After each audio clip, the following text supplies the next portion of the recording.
કોર્ટમાં ચાલે એ જ માંગ ન્યાય યાત્રામાં અમને આમંત્રણ હતું રાજકારણને અમે આ કેસમાં નથી ઘૂસવા દીધું અમે રાજકીય મુદ્દો બનાવવા માંગતા નથી અમને ન્યાય યાત્રા માત્ર કોર્ટ જ આપી શકશે અમને ન્યાય માત્ર કોર્ટ જ આપી શકશે તેવું નિવેદન સામે આવ્યું છે જમાવડો કરી અરાજકતા ફેલાવે તે સ્વીકાર નહીં રાજકીય લાભ ખાટવા ઈચ્છે તો સ્વીકાર નહીં તેવું નિવેદન સામે આવ્યું છે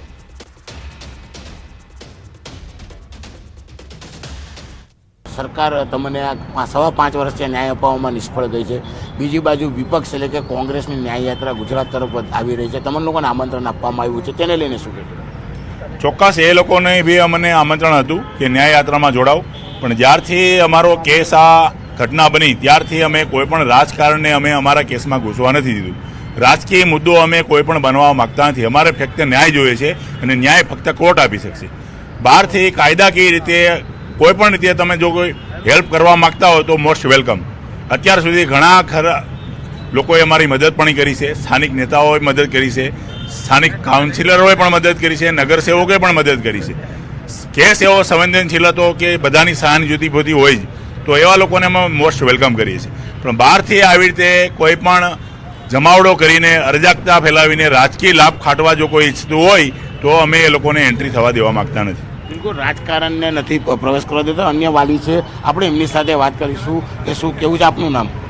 દિનેશભાઈ કેવડિયા। દિનેશભાઈ શું કહેશો? કારણ કે 5.5 વર્ષથી બહુ લાંબી લડત થઈ ગઈ છે, તે છતાં ન્યાય મળતો નથી। પછી વિપક્ષ હોય કે વિપક્ષ હોય કોઈ મદદ આવતું નથી, તો ન્યાય કેવી રીતે? એ માટે જ આજે અમે એકઠા થયા છીએ અને તમારા વતી અમે સરકારને એક મેસેજ આપવા માગીએ છીએ કે તમે પણ કોશિશ કરો। અને 5.5 વર્ષ થયા છે આ કેસને, 5.5 વર્ષ થઈ ગયા છે। હવે તાજા બનેલા કેસની તો શું હાલત થશે, બરોબર છે?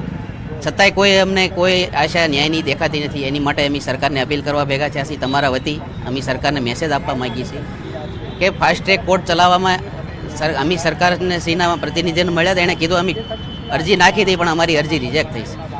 તો હું માનનીય હાઈકોર્ટને પણ વિનંતી કરું છું કે અમારા પીડિત પરિવારોને સામું જોઈ અને ડે ટુ ડેનો આપો, કાંઈ નહીં મહિનામાં 5 તારીખ 10 તારીખ તો આપો। મિકેનિઝમ અલગ ઊભું કરવાની કોઈ જરૂર નથી।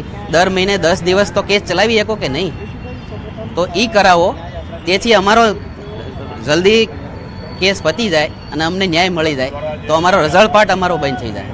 બિલકુલ 22 વાલીઓ ભેગા થયા છે। હું ફરી એકવાર એ બિલ્ડિંગ બતાવવા માંગીશ કે આ એ જ બિલ્ડિંગ છે કે જ્યાં 2019ની સાલમાં 22 જેટલા બાળકો મોતને ભેટા હતા અને જે પ્રકારની આ ઘટના બની હતી। 5.5 વર્ષનો સમય થઈ ગયો છે। ન્યાય માટે લાંબી લડત થઈ ગઈ છે, પણ ન્યાય માટે લડવા છતાં પણ ન્યાય નથી મળતો। પછી એ પક્ષ હોય કે વિપક્ષ હોય, તમામ લોકો ખાલી વાર્તાઓ કરે છે, રાજકારણ કરવાનો પ્રયાસ કરે છે, પણ વાલીઓ મક્કમ છે, તેમને માત્ર ન્યાયથી મતલબ છે। કેમેરામેન ભરત બ્રહ્મભટ્ટ સાથે કીર્તેશ પટેલ, ન્યૂઝ 18 ગુજરાતી, સુરત।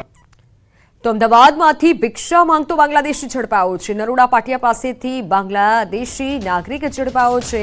બજરંગ દળના કાર્યકરોએ પૂછપરછ કરતા ખુલાસો થયો।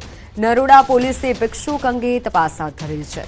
બાંગ્લાદેશથી આવી શાહ આલમમાં રહેતો હોવાની કબૂલાત કરી છે। દલાલને પૈસા આપી બોર્ડરથી ઘૂસણખોરી કરી હોવાની પણ કબૂલાત કરી।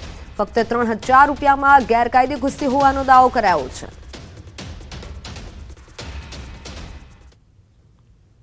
तो बांग्लादेश से तू इंडिया कैसे आया? वो जौशर में बॉर्डर में दलाल दे आया। दलाली दे के आया। ओके, तेरे को यहाँ पे आके किसके वहाँ रहता है तू? सालम में। सालम में किसके वहाँ रहता है? किसके घर भाड़े पे लिया है तूने? बिल्लत नगर के। तेरे पास कोई भी आईडी प्रूफ है इंडिया का? नहीं है। एक भी आईडी प्रूफ नहीं है इंडिया का। तेरे साथ और कौन कौन रहता है? हमारा बेबी है। तेरा बीवी रहता है, और कौन रहता है? कोई नहीं है। तेरे को बांग्लादेश से इंडिया आने का पैसा किसने दिया? वो 2-3 हज़ार रुपया लगा। किसने दिया था? वो उधर से बॉर्डर में लोग दलाल दलाल। તો રાજકોટથી કાલે ભાજપની તિરંગા યાત્રાનો પ્રારંભ થઈ રહ્યો છે। પ્રદેશ ભાજપના ઉપાધ્યક્ષ ભારત બોગરાએ કહ્યું, તિરંગો આપણી આન બાન અને શાન પ્રનું પ્રતીક છે। બહુવાડી ભવન ચોકથી યાત્રાનો પ્રારંભ થશે, જેમાં રાષ્ટ્રીય અધ્યક્ષ જેપી નડ્ડા, સીએમ ભૂપેન્દ્ર પટેલ સહિત અન્ય કેન્દ્રીય મંત્રીઓ પણ હાજર રહેશે। સમગ્ર દેશની અંદર છેલ્લા 5 વર્ષથી નરેન્દ્રભાઈ મોદી સાહેબે હંમેશા રાષ્ટ્રીય તહેવાર આવે ત્યારે અલગ અલગ પ્રકારના કાર્યક્રમો અને હર ઘર તિરંગાના જે પ્રકારનું અભિયાન આપ્યું છે એના ભાગરૂપે આવતીકાલે ગુજરાત સરકાર દ્વારા પણ તિરંગા યાત્રાની શરૂઆત થાય છે. કોંગ્રેસની ન્યાય યાત્રા પર ભરત બોગરાના પ્રહાર, રાજકીય લાભ ખાંટવા ન્યાય યાત્રા. અમે પીડિત પરિવાર સાથે હંમેશા ઊભા છીએ, તેમને જ્યાં પણ જરૂર પડે અમે સાથે જ છીએ. જ્યારે કોંગ્રેસ અને બાકીના લોકો એ પોલિટિકલ બેનિફિટ લેવા માટેની યાત્રાઓ કરતા હોય છે, એમને મુબારક. ઘટના બની ત્યારથી અત્યાર સુધી કન્ટિન્યુ એના સંપર્કમાં છીએ. નાના મોટી મુશ્કેલીઓમાં અમે એના પરિવારની સાથે ઊભા છીએ અને હજી પણ આવનારા દિવસોમાં કોઈ પણ ઘટના એમને જરૂરિયાત હશે અમારી, જ્યાં જ્યાં લેવલે એને ન્યાયની વાત આવતી હોય કે એના પરિવારની કોઈ મુશ્કેલી હોય, એની સાથે અમારી આખી પાર્ટી અને અમારી સરકાર એમની સાથે છે. તો બોટાદ શહેરના બારોટ શેરી વિસ્તારની મહિલાઓ સફાઈને લઈને રણચંડી બની.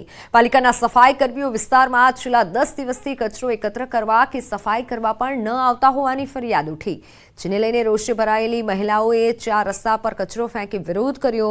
સાફ સફાઈ ન થતા સ્થાનિકોને રોગચાળો ફેલાવાની ભીતિ છે. અનોખો વિરોધ કરી પાલિકાઓ સામે મહિલાઓએ હલ્લાબોલ કર્યો હતો. બસ કચરા વાળો નથી આવતો, વાળવા વાળો નથી આવતો.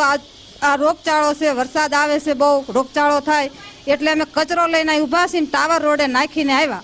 અમારે કચરા વાળો કોઈ આવતો નથી, કોઈ વાળવા વાળો આવતો નથી. આ છોકરાઓને કોલેરા માંદા પડે, વરસાદનો કચરો ક્યાં નાખવા જાવું, ક્યાંય નાખે એવું છે નહીં. ગાડી વાળો કોઈ આવતો નથી. તો સુરત ખાતે ગુજરાત આંગણવાડી કર્મચારી સંગઠન તેમજ ગુજરાત આશા વર્કર યુનિયન દ્વારા પડતર માંગણીઓને લઈને વિરોધ પ્રદર્શન કરવામાં આવ્યું. વય મર્યાદા, સુપરવાઇઝરમાં પ્રમોશન જેવી અલગ અલગ 20 જેટલી માંગણીઓને લઈને બહેનો દ્વારા વિરોધ કરાયો. જિલ્લાની કુલ 1000 જેટલી મહિલાઓ એકઠી થઈ આ વિરોધ પ્રદર્શન કર્યું અને રજૂઆત કરી હતી કે જો આ માંગણીનું નિરાકરણ નહીં આવે તો આગામી દિવસોમાં ચોક્કસ મુદતની હડતાલ કરી વિરોધ કરવામાં આવશે.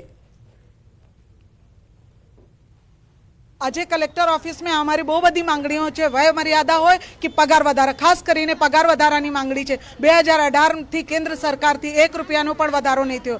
2022માં અમારી રાજ્ય સરકાર દ્વારા બેઠક થઈ, તેની અંતર્ગત મોબાઈલ આપવાનું, ચોપડા આપવાની વાત થયેલી હતી, તે હજુ સુધી પૂર્ણ નહીં થઈ.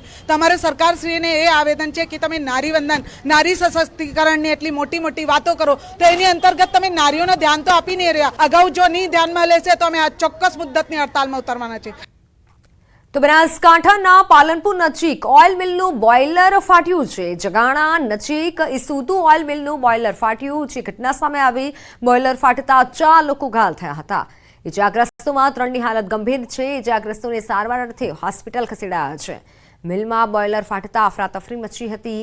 એસપી, કલેક્ટર, પ્રાંત સહિત મામલતદાર હોસ્પિટલ પહોંચ્યા હતા. ડીવાયએસપી સહિત પોલીસ પણ હોસ્પિટલ પહોંચી હતી. ઇજાગ્રસ્તોની મુલાકાત કરી હતી. ઇજાગ્રસ્તોને વધુ સારવાર અર્થે અમદાવાદ ખસેડાયા છે.